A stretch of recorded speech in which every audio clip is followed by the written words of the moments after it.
we're going to be cracking into changing the entire world right now.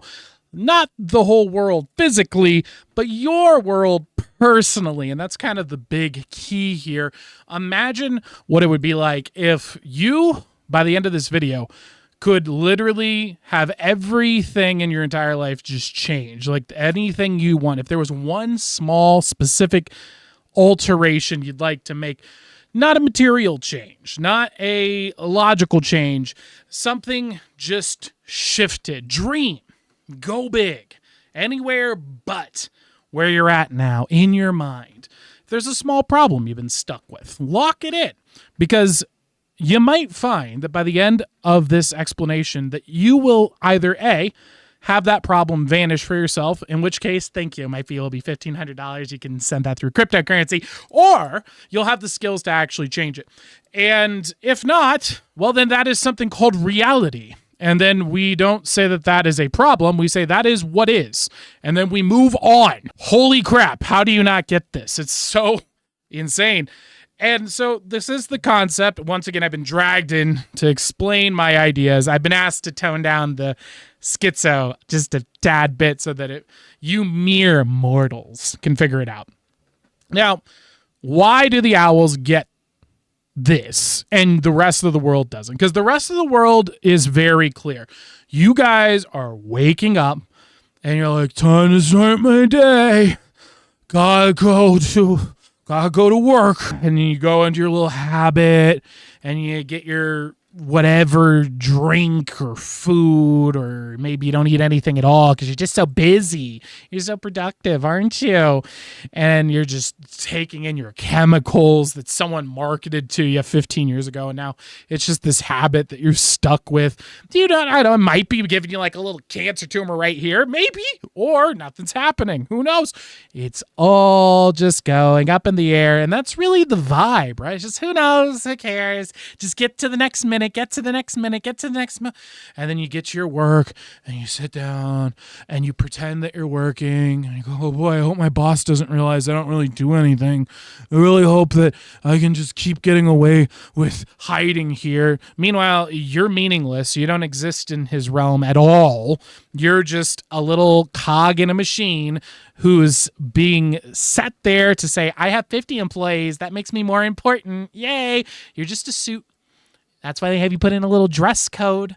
They control how you dress. They control how you dress.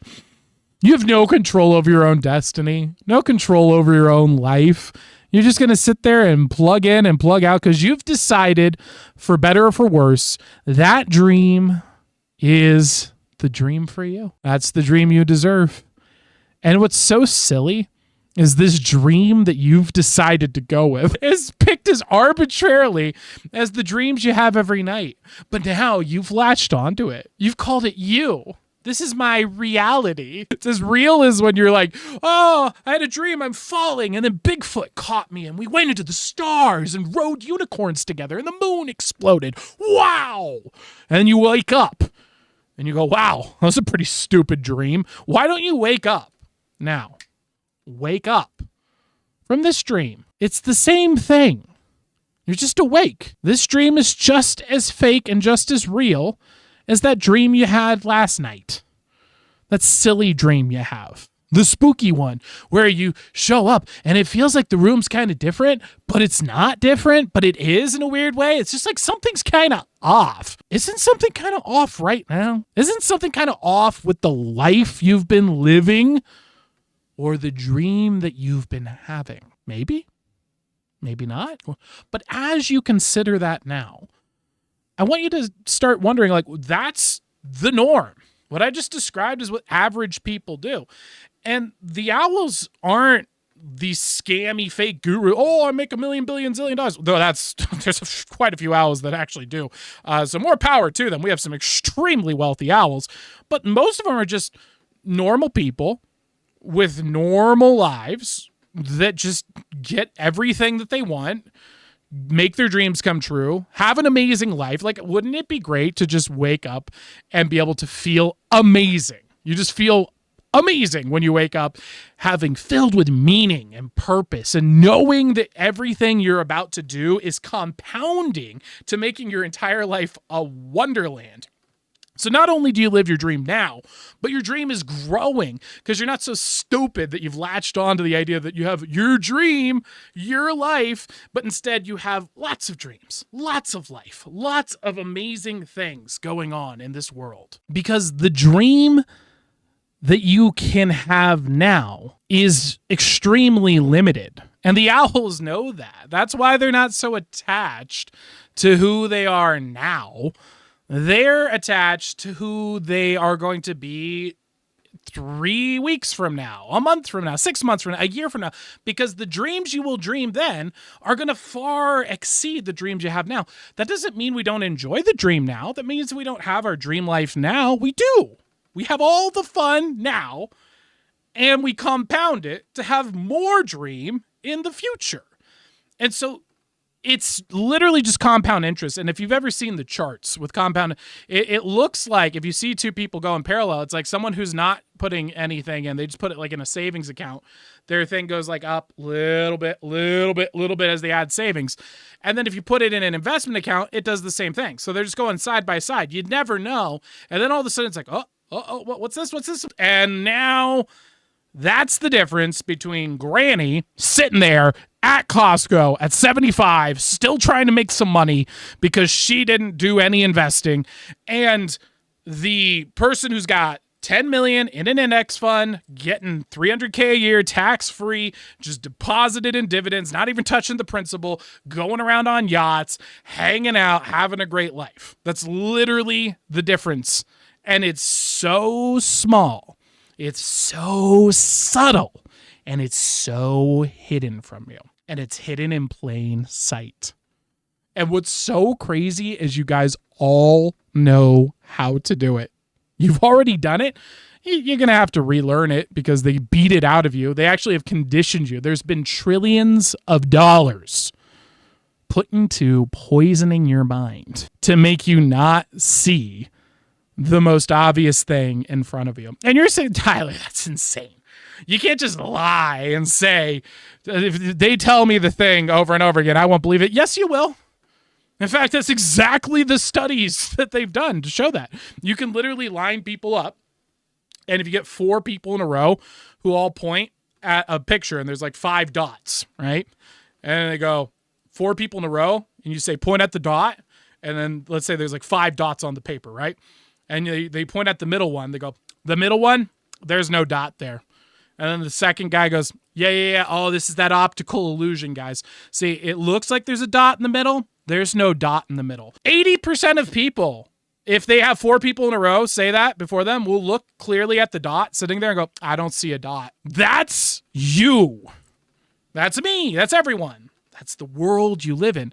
And so when you start realizing how malleable your perceptions of reality are, you start to get the unlock. Because there's people out there that know this and they're using it to control your mind. So maybe we should start controlling our own minds. What do you think? Yeah? Okay, so this is the theory of paracosms. Macro and micro paracosms, we'll cover both of them. Here we go. Starting off with the general concept. Paracosm is the waking dream state that you're in right now. You're in a dream. You just don't know it. You're currently dreaming, but you're awake.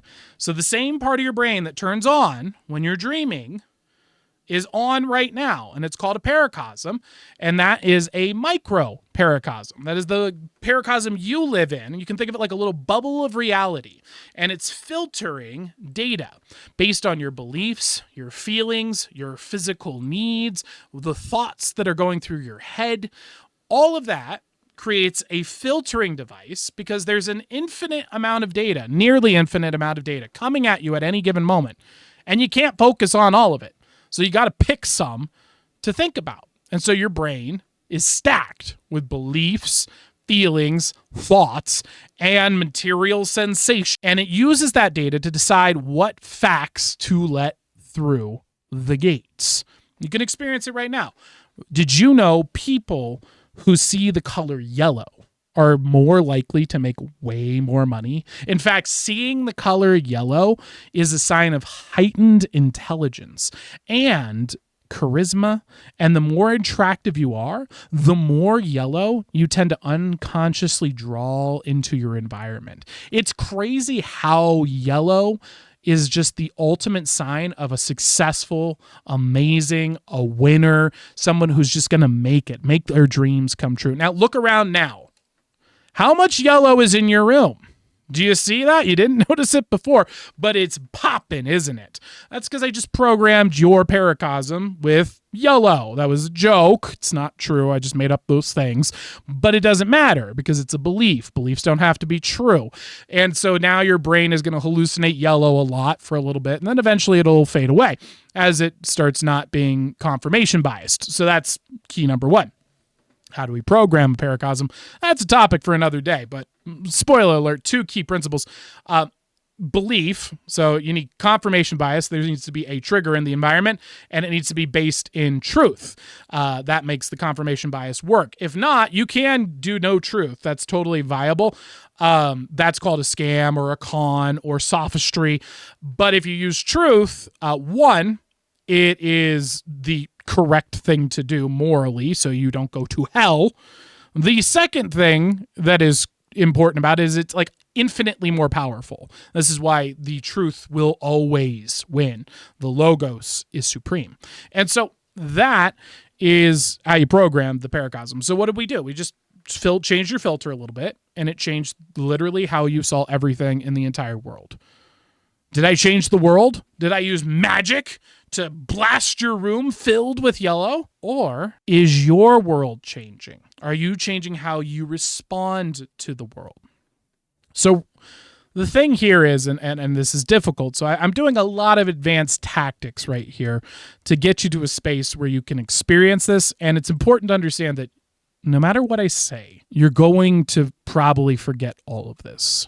Because this is like a dream. You know, when you have that really, really vivid dream and it's so real and you wake up and you're like, oh my gosh, I got to write that down. And why do you need to write it down? Because 5 minutes, 10 minutes fades by and it's gone, vanished. And that's what we're doing right now. I'm waking you up to the dream that you're in, but you're going to go back to sleep while you're awake, sleeping while awake. And once you're there, this is all going to go back together, but that little problem you had earlier is going to be gone. It's going to vanish because your unconscious mind already knows how to solve it. It wouldn't give you the problem if it didn't have the answer. I wonder if it's starting to come to your mind now. I wonder if by the end of this video, it'll all be gone. Because dreaming is so simple. When you're in the dream, you don't realize you're dreaming. That's it. You don't realize that you're dreaming in the dream. And so you can have any dream right now. And you've decided that the life you have right now is the dream you choose to have. So you change your dream, you change your life. You change your dream, you change your life. And it's super easy for me to change your dream because I'm not in your dream. So I can stand outside and be like, bro, looks like you're having a nightmare. Wake up. Hey, stop thinking about the clowns, okay? And you go, okay, what if we think about your favorite food instead? Okay. And then boom, now you have a better dream. That's all. That's all it is. And so that's the micro paracosms. Now, where things get really interesting is that you're in a paracosm, your little bubble, and other people are in their paracosms. So they're going through side by side. And this guy can be over here thinking that fairies exist, and you can be like, fairies are fake, and you both can sit down, go to your jobs, clickety-clack away, and live coherently together, go home, work for years and years, and never have any problems. Isn't that crazy? You could go to work with a Muslim, a Mormon, a Buddhist, a Christian, and an atheist, and nobody has any problems. Isn't that wild? Isn't that crazy? And they're all sitting there, living their lives, living their days with the most different perspectives of the world you could imagine. Heck, half of them want to kill each other. Isn't that wild? And so what happens is you can go through these worlds, but bubbles will bump into each other. And so when the two paracosms bump, and this is why I call them bubbles, because it's like this little bubble of reality, is if you get two bubbles together, they will actually merge, boop, and become a bigger bubble. And so then you guys can actually share a bubble before. And so it's very interestingly is like when you're doing small talk, so you could think of this as the beginning talk that feels uncomfortable. It's basically two bubbles like bumping against each other, but you don't want to merge together yet because you haven't decided if you like it in their bubble. And so you're putting up a wall, a little barrier, and like, how's the weather? You like any food? Anything that doesn't let you get into the real world. You're keeping them out. And then once you decide, I'm going to let this person in, boop, they go into their bubble and you join them in their bubble. And that's when conversation gets good. That's when it feels really, really nice. Oh, you feel it in your bones. It's like you're in a dream within a dream. It's like Inception. And that's very much what it's like because you are literally dreaming in another dream. You're going into a dream right now. And with hypnosis, we even go a third step. But that's not important for this moment. That's what you do to help, but we don't need to go there. You just have to realize that you're sharing that bubble with them now. And when you're there, the feeling is magical, but it's also dangerous because in that moment, you have to be very careful because if you disrupt the fabric of their dream and they like their dream, because they have been taught that that's not a dream, that's reality, that's material, this is who I am. Be very careful if you cross the line, because if you tell them the wrong thing, their bubble pops.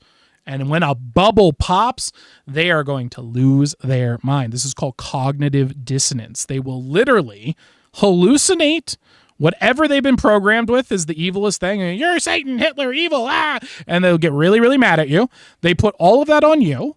And hallucinate that you said horrible, evil things that you didn't say, and then they rebuild their bubble, and then they don't want to hang out with you as much. That's what's called cognitive dissonance.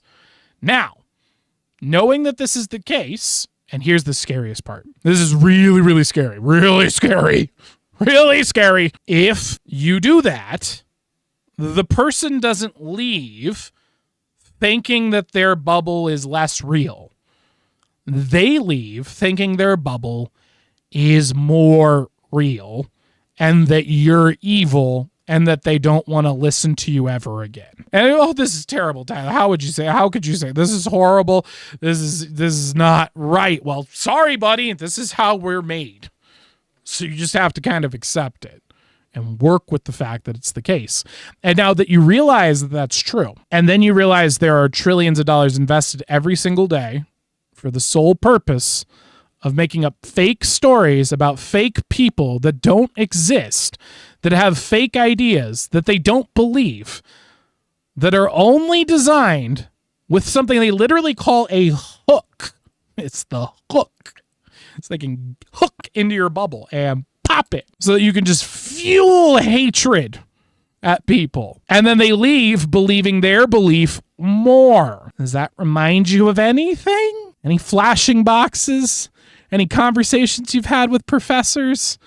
Any marketing? Anytime you've ever seen someone wave a sign? The tactic is to pop your bubble so that you feel hatred for the thing they want you to hate and that you lock in deeper into your entrenched belief that may or may not be real and is almost certainly not real. Because getting to truth is very difficult. It's very hard to have like really good truth. That's why Aristotle says rhetoric.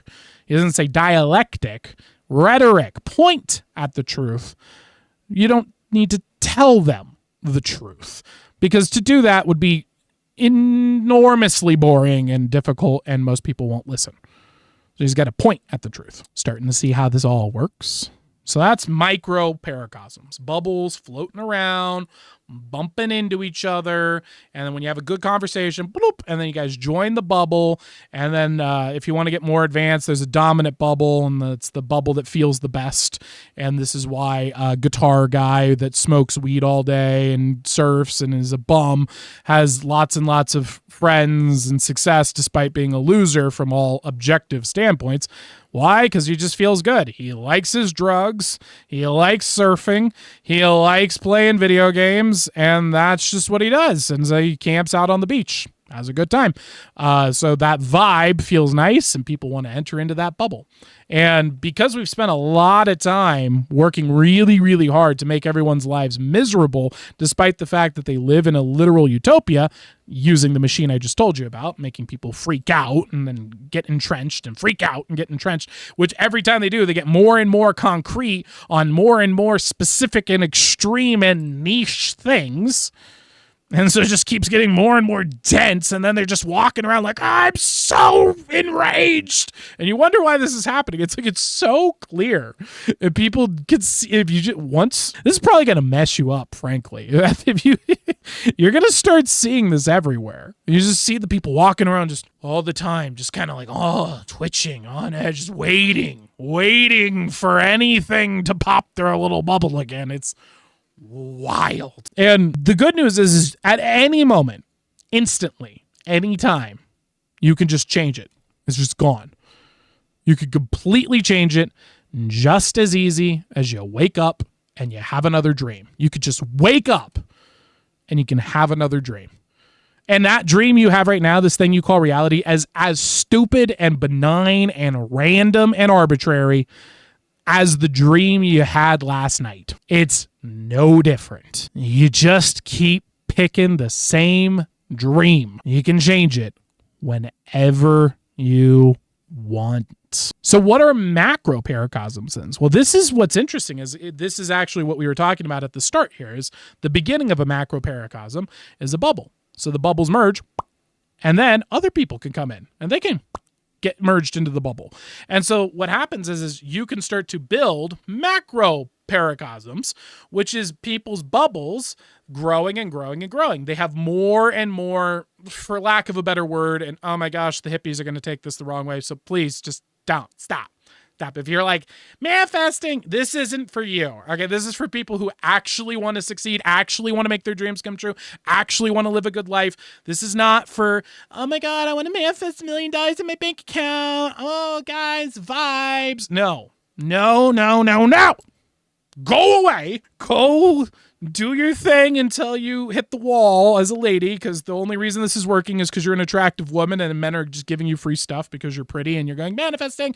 Just wait, and then you can come back when you're ready to have a real world, okay? What a beautiful paracosm to live in. Am I right? That's just got to be such a beautiful one where you get to live in the dream world where you think manifesting is real, because why take personal responsibility for what's really going on? And this is for real people. So, for lack of a better word, energy is what's gathering here. A better idea is like ideas momentum, but that doesn't really make sense to most people. So we're just going to call it energy, okay? We're in the realm of imagination, so words don't worky very well here. It's more feeling, it's more symbols, it's a different type of thinking. So this realm of macro paracosms is this growing bubble, and it has its own momentum. And there are pluses and minuses to being inside of it. You kind of want to plug into those macro paracosms, and you are all the time, and they're very good at absorbing your bubble. So when you get stuck into the vibe, that's where you walk into a church where you're not from that church, and you can kind of feel them all looking at you. And it's because you are sticking out and haven't been absorbed into the bubble yet. Once you do, then you're in the bubble. Woo! And then you're part of the vibe and you're part of the cool kids club. That is a macro bubble. Now, the good side of that is it takes off a lot of stress. You don't have to make your own world. You don't have to make your own dreams. You don't have to have your own ideas. It's all taken care of for you. And it gives you a huge amount of energy because you get the energy of the collective and not just yourself. But the downside is you are no longer you. You are part of the bubble, and you are here to serve the bubble's interest. Whatever the nature of this, and think of it, here's an easy way to think of it, just came to me intuitively. This is just like a shared dream. And this dream has set rules that don't change. These dreams all have shared rules that you gotta follow, and if you don't, they kick you out of the bubble, and they'll hurt you and throw you away and exile you. And so if you want to play the rules, find out what the rules are of that bubble, you can go and join that bubble and get the benefits of that bubble, but realize that you're trading off your ability to be your own bubble. So that's what you can do. Now, what's cool, or what's dangerous, is for people who don't know what the owls know, the people who actually make their whole life an amazing wonderland. And I mean, like, think about it. Like, it's just crazy. Just waking up every day and just feeling alive. Like, just being like, oh my gosh, like everything about today is going to rock. And that's just what you do. You just wake up and you just feel that. You just feel amazing. You wake up and you're just filled with meaning and purpose. You wake up and you're tired and you feel grumpy and you feel sick, and you still get up and you still do the things that must be done because there is a calling inside of you, deeper than your feelings, deeper than your thoughts, deeper than your physical experience, that pulls you out of bed and gives you purpose and drive and meaning for the most benign thing. You can have more joy, more happiness, more fulfillment, more purpose working as a fast food worker than the CEO at a multi-million-dollar company.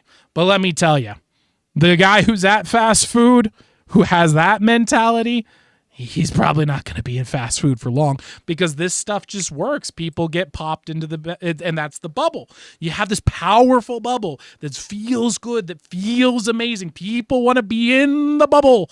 And so they just start popping in, and you grow and you become a bubble maker.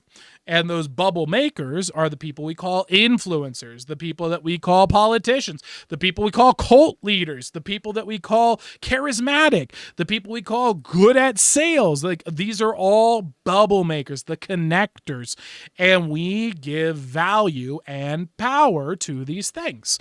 And so that's like level 1. Level 2 is learning how to use other bubbles, because bubbles can be people, but they can also be objects, things, hobbies, activities. Bubbles form around all sorts of stuff. Think about pickleball. Pickleball is a game over at my gym, and there's just a set of rules. And when you're in the box, you got to follow the rules. The rules are the bubble.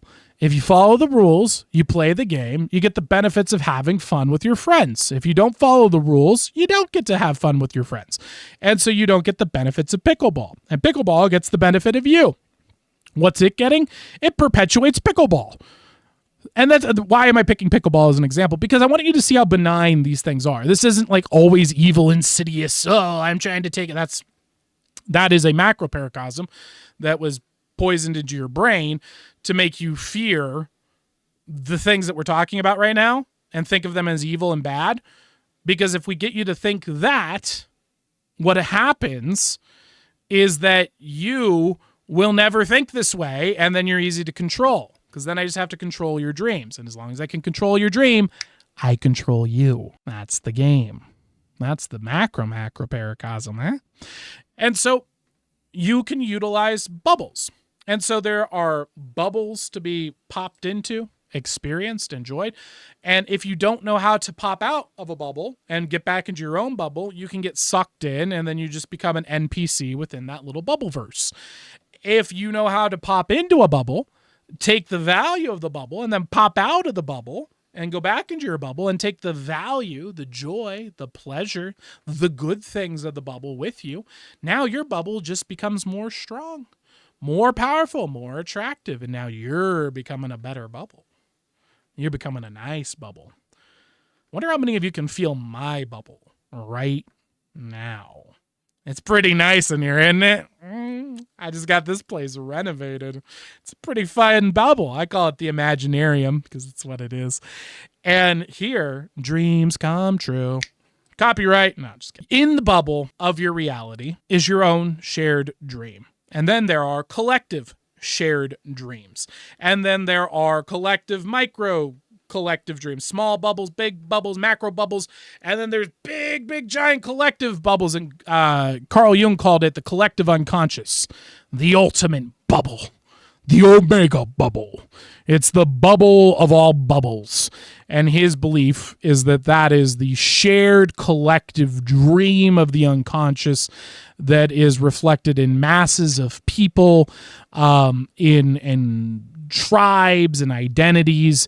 And really all he's describing is basically, super, like a macro bubble would be like men, all men, men's rights. That would be a big giant bubble because it's all men, right?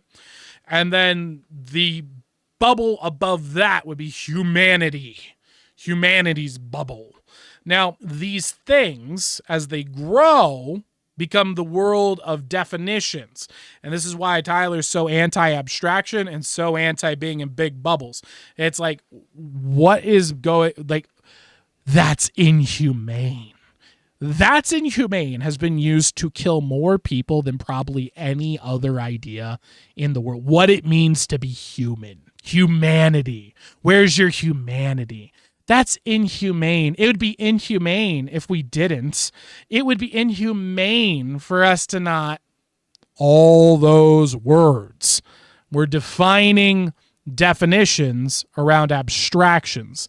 Humanity is an abstraction. It's a bubble. It's a dream. It's a concept. It's got infinity inside of it. And so if I can change what you think of as the definition of humanity, I can change the world. You see why it's so dangerous? You see why they don't want you knowing how to make your own dreams?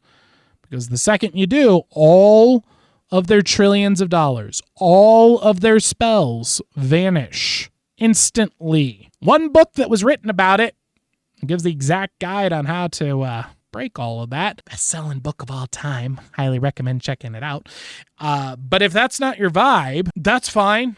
I'd invite you to that Paracosm. It's kind of amazing. But this world, there's more in this world than can be dreamt of in your imagination. So why waste your time dreaming another person's dream when you can dream your own dream? You can wake up and you can just have the life that you'd like to have right now because you can just start dreaming the dream that you'd like to dream. But to do that, you actually have to have your own dream and not some fake dream someone sold you, some abstraction. You need your real dream. But we can't cover that here today. That's for another time indeed. But I do want you to just take a moment and reflect back on that small little problem you had set aside before. And notice, how has it changed? Is it even there anymore? Well, isn't that weird? I guess you can change your dream.